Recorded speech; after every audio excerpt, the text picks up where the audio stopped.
Le groupe de presse La Gazette du Golfe est à l'avant-garde et nous sommes le père de la liberté de la presse au Bénin. Bonjour. J'ai vécu la chute du groupe de presse La Gazette du Golfe de l'intérieur. J'ai vu les micros s'éteindre, les écrans devenir noirs et derrière eux des visages inquiets. 2 ans déjà. Et soyons honnêtes, Golfe n'était pas parfaite. En interne, les débats pouvaient être vifs, parfois même houleux.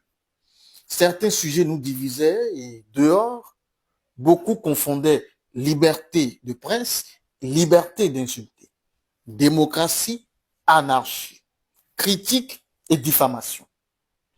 Oui, notre métier a ses essais et Golfe n'y échappait pas toujours, quoique ce groupe faisait des efforts très remarquables. Cependant, dans ce marigot d'erreurs, parfois flagrantes, il y a une chose indiscutable. Golfe a été pendant 38 ans une virgule, un repère dans un paysage médiatique où l'indépendance est souvent fragile comme un fil tendu. Et je sais, pour l'avoir vu, qu'à un moment donné, le PDG Ismaël Soumanou a fait profil bas. Il a multiplié les démarches vers son ami Patrice Talon, à travers des messages, des tentatives de médiation, ouverture au dialogue, le tout sans résultat. Si en tant que citoyen, je devais pardonner une insuffisance au président Talon, tel qu'il a souhaité le 1er août 2025, ce ne serait pas dans ces louables réformes où ces choix politiques risqués, assumés, et de loin les meilleurs, mais plutôt dans le fait de ne pas avoir renoué avec Ismaël Soumanou, ce père de la presse béninoise, cet ami qui a contribué à son avènement au pouvoir. Je ne plaide pas chaque 8 août uniquement parce que j'ai l'insomnie quand j'y pense, ni par nostalgie d'un passé de guerre médiatique, ni aussi pour y retravailler. Cette page, je l'ai tournée déjà.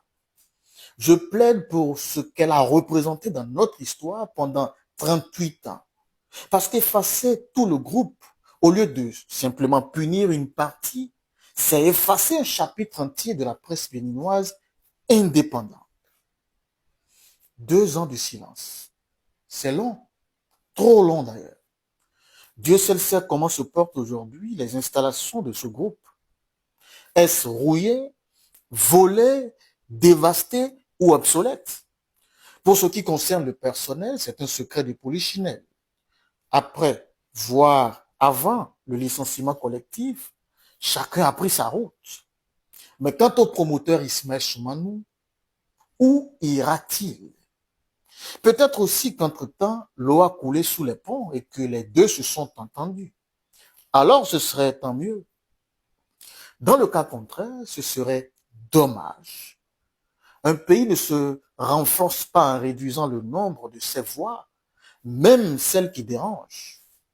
Car une démocratie, quoique je demeure d'accord que nous devons repenser la nôtre en Afrique, si elle se retrouve sans contradiction, n'est plus qu'un monologue. Et dans un monologue, on n'apprend rien du tout. Je suis Aristide Canossou. Merci pour l'attention. Mais comment y mettre un terme définitif sans reconnaître celui qui, depuis avril 2016, nous communique sa rigueur, son doigté et sa finesse?